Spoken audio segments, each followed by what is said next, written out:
Welcome! Today, we're going to learn how to update Visual Studio Code. Keeping your tools updated is essential for getting the best performance. First, let's check your version. Open Visual Studio Code and click on the Help menu. Select About and see what version you're running. Next, close any open projects. This ensures a smooth update process without interruptions.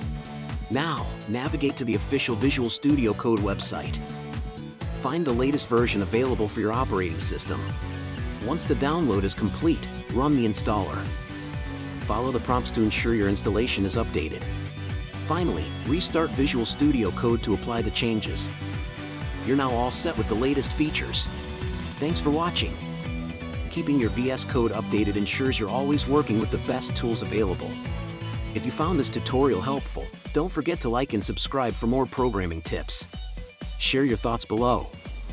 We'd love to hear how updating has improved your coding experience. See you next time for more quick tutorials on making your coding journey smoother.